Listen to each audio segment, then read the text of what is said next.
Welcome to the Customer Wins podcast, where business leaders discuss their secrets and techniques for helping their customers succeed and in turn grow their business. Hi, I'm Rich Walker, the host of the Customer Wins, where I talk to business leaders about how they help their customers win and how their focus on customer experience leads to growth. Some of my past guests have included Jeff Schwantz of Advisor 360, Abby Morton of Elements, and Sean Kapuscinski of Hyphon. Today, I'm speaking with Jason P. Carroll, founder of Aptive Index. And today's episode is brought to you by Quick, the leader in enterprise forms processing. When your business relies upon processing forms, don't waste your team's valuable time manually reviewing the forms. Instead, get Quick.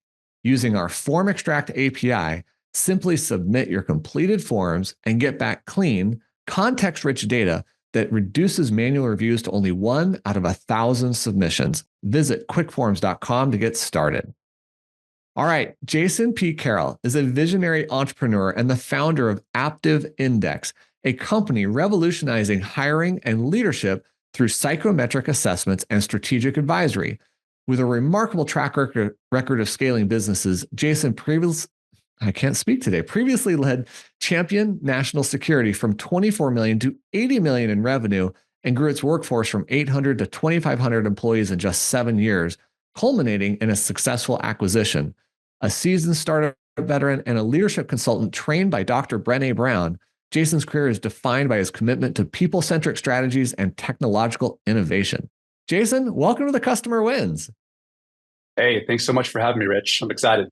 Yeah, I am too. You've got a lot to share with us today. So for those who haven't heard this podcast before, I talk with business leaders about what they're doing to help their customers win, how they built and deliver a great customer experience, and the challenges to growing their own company. Jason, I want to understand your business a little bit better.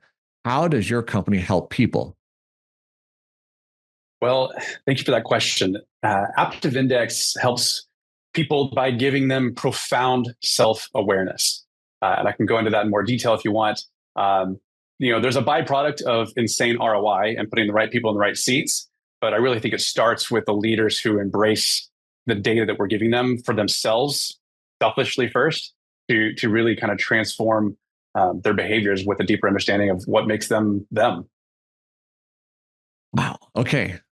Profound self-awareness. Now, I mean, that's a tough thing just to figure out in the first place, what makes somebody self-aware. How are you helping people become more self-aware so they can be better versions of themselves? Well, if it's okay, I'll back up a little bit. I have a giant phoenix tattoo. Comes all the way across my chest, over my shoulder, down my rib cage. Ouch, by the way. Yeah, and it represents what phoenixes represent, rising new life from ashes. And from the end of 2019 to the end of 2021, like a 2-year span, I had 5 life-altering, life-shaking events. And I previously thought I was self-aware. This really shook me. I thought I knew my identity, and it all got flipped on its head. And so I set out on a personal journey to take some of the knowledge that I already had about behavioral psychology, about leadership, and about myself and the world, even though much of it had been flipped upside down, to really just go introspective, self-discovery. COVID shutdown helped with that, right? I had no friends or community and couldn't go outdoors.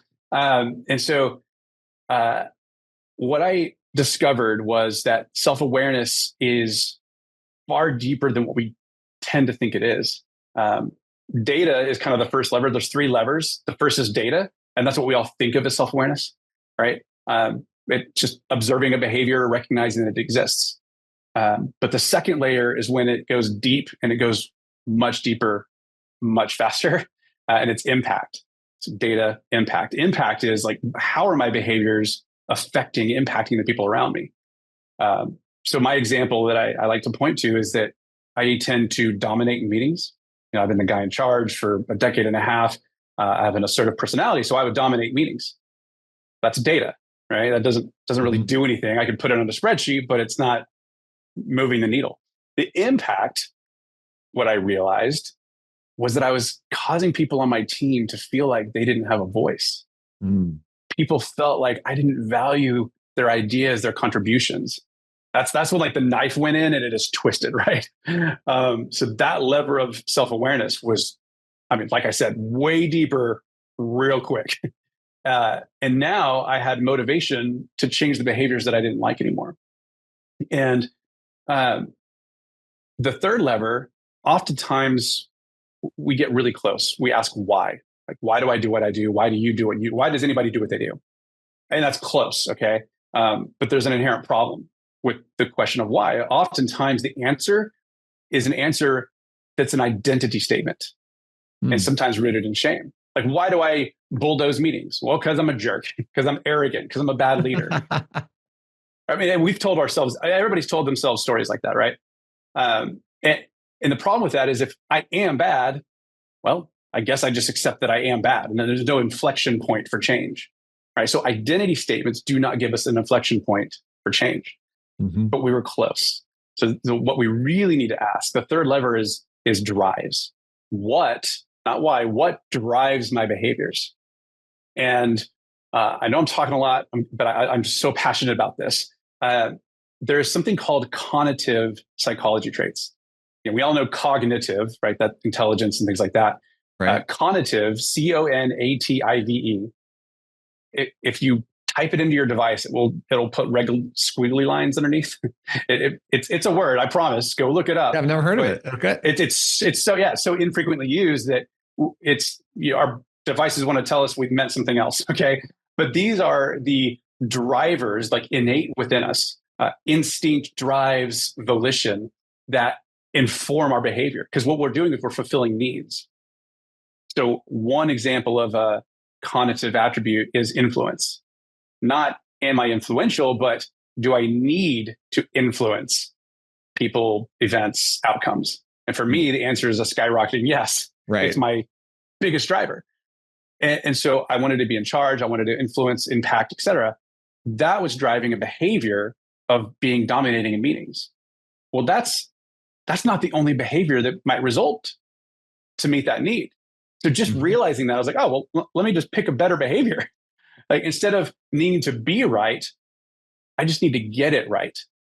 And I'm not going to be the one with the best ideas all the time. So now let me do behaviors that are prosocial and actually raise the collective intelligence of my team instead of lowering it. And now we get all the best ideas on the table instead of just Jason's ideas. And now our outcomes are far better than they would have been if I was the one in charge. And guess what? I'm still meeting the exact same need, same drive, but I reframe the behavior. And so that's the gift I gave myself in this research. And ultimately, that's what Aptive Index measures, is these cognitive attributes. And so therefore, really can give that gift to other leaders. And then by byproduct is we can measure it in all of our employees. Now we can put the right people in the right seats. We know how to lead them better. We know how to communicate with them better. We know what motivates them. So yeah, long answer, but it's my absolute passion. There's so much in there. I don't know if you know this, and this is why you and I are going to be good friends for a long time. I wrote a book called "It's My Life. I Can Change If I Want to." I love that. I published it in 2011. It's a 4-step method of how to change. And what you just talked about is a lot of what I talk about in my book, which I want to go back to this question, why?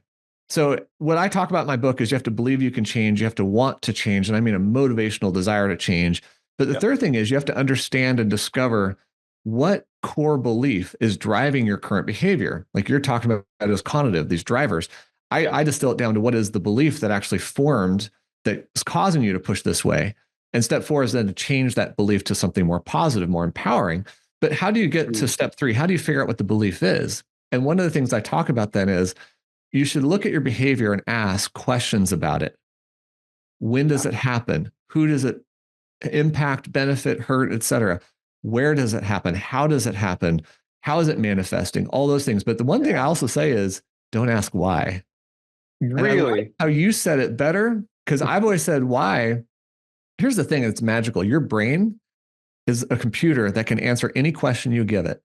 I don't know if it's the right answer. That's a whole different aspect, right? And it always will answer it too. It will always answer you. Yes. So here's the problem. If you give it a why question, its answers are typically destructive, not constructive.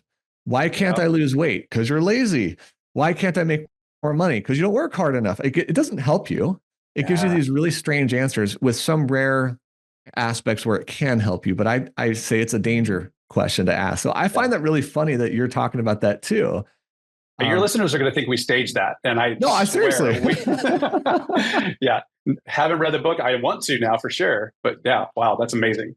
Yeah, I'll get you a copy so we can talk even more about this. But so no wonder I like all this, because really there's some other things that you said in what your answer was. And I don't want you to gloss over it. The self-awareness, you said data, it was impact, and it was driver. Is that drives? Yep. Drives. Data, okay. Impact, drives. But here's what I'm also seeing, Jason. Because you looked at the data and you assessed the impact, and then you started to understand what's driving it, that's what formed your self-awareness, which was the ability to see yourself and change yourself. Would you say that's a fair way to look at self-awareness? It is. And you know what? Self-awareness is hard because we have to be introspective. We have to look at behaviors and realize that sometimes they are negative impacting behaviors. And it's hard because whether we said it out loud or not, we do wonder why. And like you said, our brain gives us an answer. But we have to complete that circuit. And if we don't get past that initial discomfort, then the circuit's completed with those negative self-views. I think that this is actually really important to me. I don't know if the listeners will care or not, but this is important to me because I've always thought of there's a class of people who are self-aware and a class of people who I don't think are self-aware. And that's not perfectly true. You're self-aware about some things, but not other things. So I don't mean to give it this black and white statement. But to say that you're self-aware, somebody tends to be introspective. They tend to see themselves. They tend to care about how others see themselves. And others that don't, you just don't maybe see them as self-aware, perhaps. But I think you gave it a finer depth, a finer detail to it, which is it's not just looking at yourself, it's having the ability to accept that truth about yourself. Yeah. And then have the skills or the technology or the techniques to change yourself. Yeah.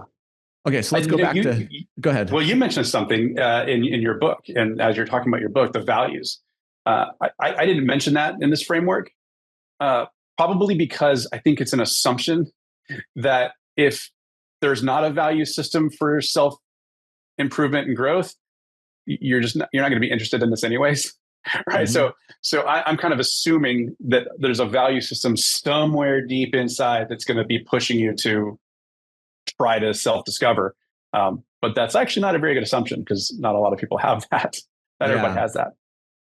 Yeah, but let's go back to your product because Aptive Index, so just to be honest with everybody, I took it before this call because I wanted to see what it was like. And it's comparable to other types of behavioral studies or surveys that you might do. I don't know which ones you want to compare it to, but you go through a series of questions or answers or reactions to things, and it comes back with this kind of, I wouldn't call it a score. It's an assessment. Yeah, there's a chart and there's some profiles and things like that. Yeah. So why don't you describe it better than me? It's your product. Sure. Yeah. So what we're primarily trying to measure are these cognitive attributes. A lot of the assessments out there are personality based, and they're very helpful. They're informative, et cetera. But personality is how we move through the world as an adaptation to what the world demands, right? These cognitive drivers, they're there regardless of what you see, and they've kind of been baked into us since our teens. They'll fluctuate a little bit because of neuroplasticity, but they're not changing the way personality and habits change. We can rewire neural pathways with a lot of intentionality, but the drivers aren't really being affected a lot. And so what sets this apart from personality is that cognitive attribute measurement. And there's a job title you've probably never heard of, psychometrician. Nope. So yeah, I have a psychometrician on staff whose whole degree and study is how to validate psychometric assessments.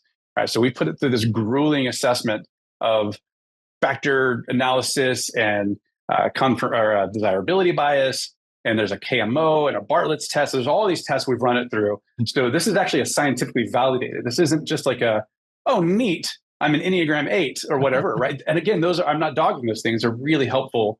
Clifton Strengths is one of my favorites, right? Your top 5 are going to change over time, but they're really informative. And the whole philosophy is lean into your strengths, right? We're peeling back the onion layers a little more than that.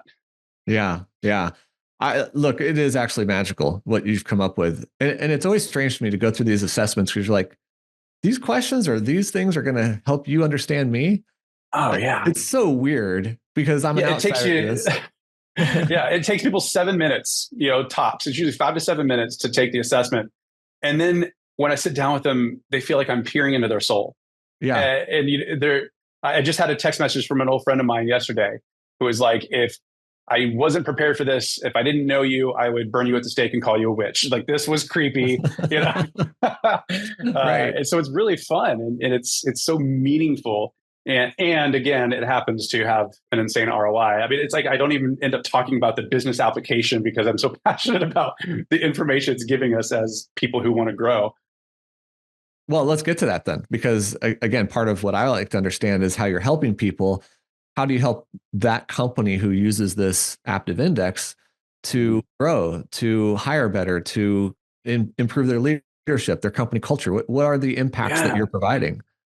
Yeah. So if you think about if we're talking about hardwiring, these cognitive drives, think about the drives that a really outgoing, gregarious salesperson might have. They're assertive, they're people-oriented, they're quick to connect. They're not really concerned with the rules or details, right? Those aren't the things that are driving them, but there's a reason that salesperson is good at what they do. And that reason would also make them a pretty miserable accountant, most likely. Mm-hmm. Because now, instead of getting needs fulfilled by getting out there and connecting, now they're stuck behind a computer and they're crunching numbers, they're by themselves, right? So totally different environments. And the point of that illustration is that we are going to be more fulfilled in certain roles where we get to fulfill those drives and those needs more naturally. Now we are flexible. We can always, adapt to our situation, but the more we have to adapt, the more energy it requires. Mm-hmm. And if we're thinking about a rubber band being stretched, if you stretch it too hard and for too long, it's going to snap. And you talk to people that are like, I'm burnt out.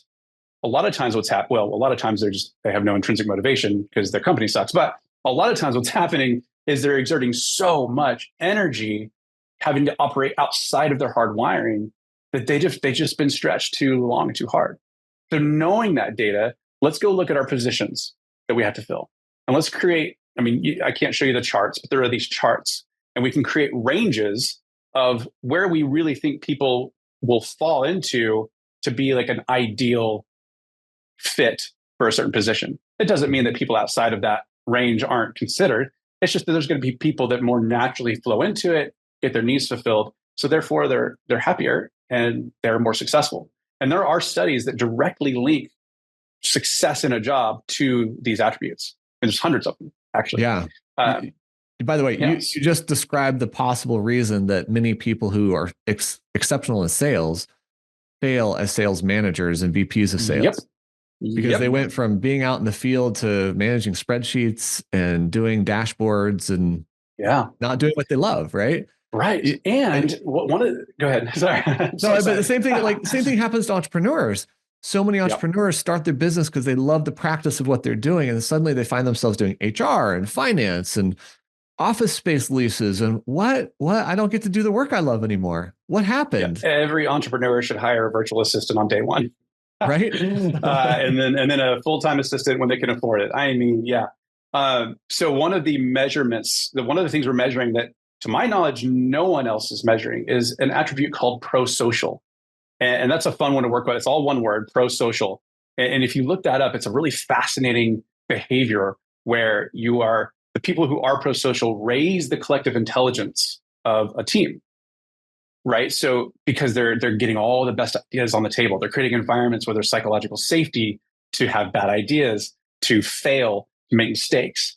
And we're naturally hardwired in that way. Mine is actually kind of low on my own self-measurement. So I have to be very intentional, because if I operate in my go be independent Jason, I am actually going to lower the collective intelligence, right?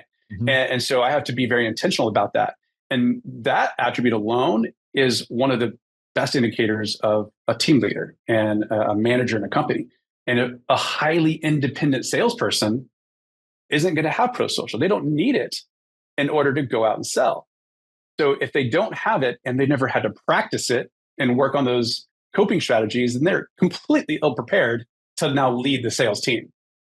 So in other words, you're helping give leaders insights into their people if the people take the test or the assessment, and helps them understand, would this be a good promotion or a good lateral move or a good new role or even the job description. I'm actually very flexible with my job descriptions. We have job descriptions for everything. But when somebody joins the team, we look at it together and say, you write it compared to what this is. You show me what is your best. Jason, you have my permission to share my scores or talk about me because I took this test on this show. If it helps you talk about this, because I think you said that my prosocial score was actually kind of high. And the actual ethos of my business is to empower others to do their best work, because that's what I want for me. And I don't feel like I can do that as a dictator or a tyrant. I have to do that by really letting people work, do what they love, fail, learn, grow. And I was just saying to my team yesterday, one of the things I really love about what's happening in my company is tons and tons of decisions are being made without me, and they're good decisions. It's great. Yeah. One of the things I dig about your profile is your lowest expressed drive or need is sociability. So the need to, be in social interactions and to connect with others and things like that. Now, everybody needs to connect. We have to have belonging, but that's different. It's where are you getting your energy from, right? It's almost extroversion and introversion. And that's your lowest expressed need, but your prosocial is high. So while you're not the person that's, naturally inclined to go walk by everybody's desk and say, how was your weekend? And let's go have a drink or go out to lunch, whatever. That's just not how you life. I forget birthdays. I forget what anybody has. I forget people's kids. Right. You'd rather go to work, right? Very task oriented. And yet your prosocial is high. So you're naturally inclined to say, well, what are all of the ideas? How do we get the collective intelligence to really drive this machine instead of it just being Rich Walker's ideas? Yeah. And so that's a wonderful combination to have. What's interesting about that? The social driver not being there is something I questioned for a long time. Like I've envied the sales guys. My friends, some of my best friends have been in sales. How are you the life of the party? How is it you can connect with so many people so easily?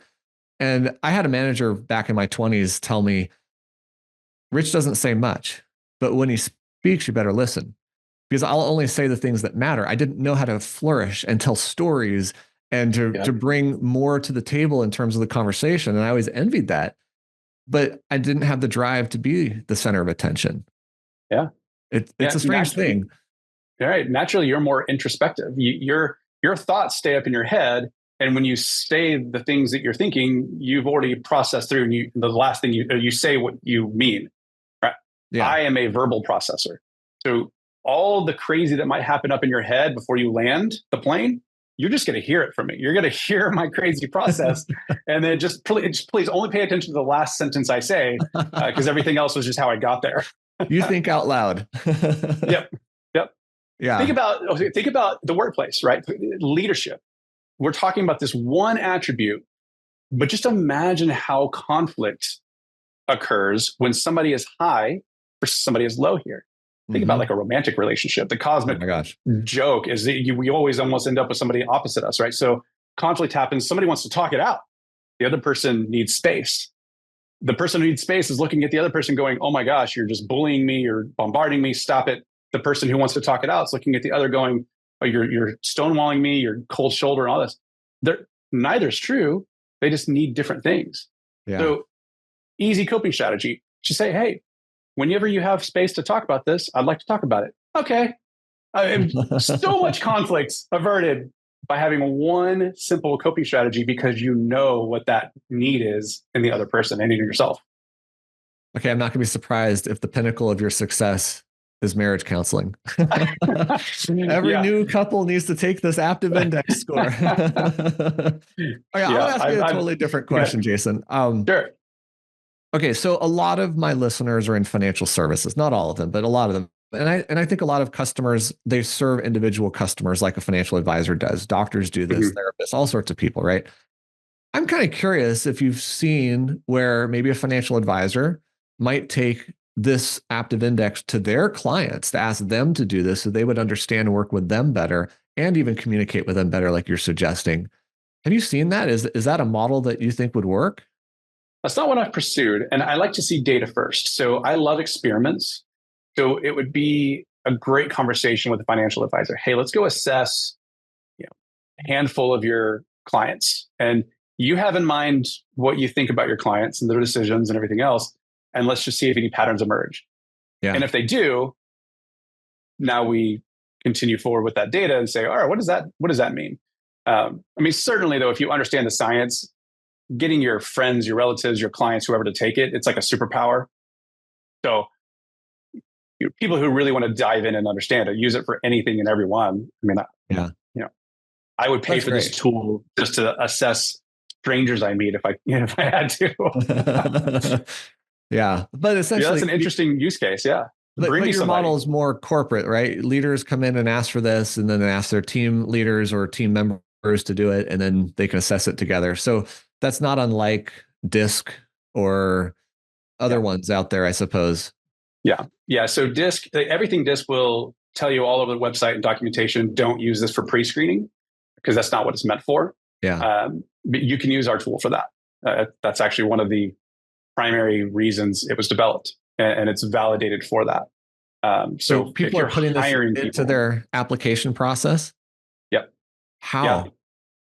Yeah. So I talked about those ranges that we set for the targets.